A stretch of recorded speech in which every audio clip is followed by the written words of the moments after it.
The definitive guide to MCS 90 auto endorsements. Unless you're a commercial truck driver, you probably never heard of MCS 90 auto endorsements. And even if you have, you might not know what an MCS endorsement on a commercial truck driver's insurance means to you as a driver. Here's a quick guide. What is an MCS 90 endorsement for a motor carrier? To legally operate a commercial vehicle that crosses over state lines, trucking companies must register with the Federal Motor Carrier Safety Administration. Part of the registration process requires proving the company has the financial means to cover any damage caused by one of their drivers, even if their standard insurance policy doesn't cover the damage. They often provide evidence of financial responsibility by adding an MCS 90 endorsement to their insurance policy. The word endorsement is just insurance company lingo for in addition to a standard insurance policy. So the MCS 90 is an insurance add-on that makes sure that if the commercial truck driver causes damages or injuries to another driver in an accident, a minimum amount of damages to any injured victim will be covered. An MCS 90 is not a type of insurance. MCS 90 endorsements only come into play under certain narrowly defined circumstances. The trucking company's standard insurance policy doesn't cover the underlying accident. The driver employed by the insured motor carrier is at fault for the accident. The injured party doesn't work for the trucking company in any capacity. The injured party can't turn elsewhere for compensation. The commercial truck driver doesn't need to be 100% at fault for MCS 90 coverage to kick in. Even if you're partially at fault for an accident, the MCS 90 will apply to the proportion of the damages the truck driver is liable for. Who needs an MCS 90 endorsement? Federal regulations require that any commercial motor vehicle operated by an insured with Interstate Motor Carrier Authority and any private carrier transporting hazardous materials have an MCS 90 endorsement. Let's go over the definitions of these terms. Commercial motor vehicle.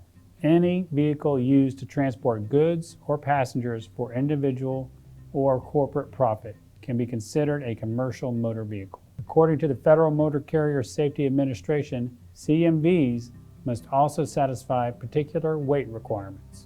Motor Carrier Authority. Motor Carrier Authority, sometimes called Interstate Commerce Trucking Authority, is a type of operating authority issued by Federal Motor Carrier Safety Administration.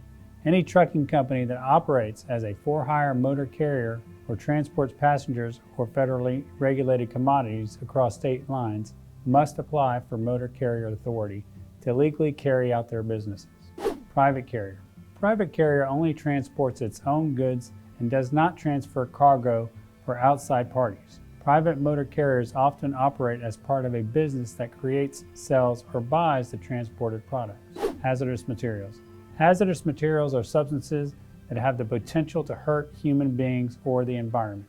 Common examples of hazardous materials include chemicals, drugs, radioactive materials, human or animal tissue, blood, or other bodily substances. So to summarize, any commercial trucking company that crosses state lines or a private carrier that transports hazardous materials needs an MCS 90 endorsement. The vast majority of truck drivers and trucking companies cross state lines when delivering goods, so it is highly likely that a truck driver will have an MCS endorsement on their insurance. What are MCS 90 endorsement limits? The minimum level of coverage offered by an MCS 90 might be lower than the amount of money you could receive through standard insurance coverage. However, the MCS 90 endorsement limit often corresponds to the underlying policy's maximum. The federal law that regulates MCS 90 endorsements require different amounts of minimum coverage depending on what materials the truck driver is transporting. The financial responsibility requirements for various types of cargo are detailed below. $750,000 when carrying non-hazardous substances, $5 million when transporting some types of hazardous materials, $1 million when moving oil, hazardous waste, or other kinds of dangerous substances, $5 million when smaller trucks carry particular hazardous materials. When do I need a truck accident lawyer near me? When it comes to accidents involving commercial trucks, calling an attorney right away is critical. Accidents with trucks often cause extensive damages and life-changing injuries, but trucking companies often have their own attorneys who will work to place the blame for the accident on you. You need a strong and knowledgeable advocate in your corner to ensure you get the compensation you deserve. Additionally, the laws surrounding MCS 90 endorsements can be complicated. An experienced attorney can navigate MCS 90 rules with ease and help you take on and take down the trucking company and their lawyers. Have questions? At Attorney911, we genuinely want to hear about your case. Call or email anytime. Thanks for watching.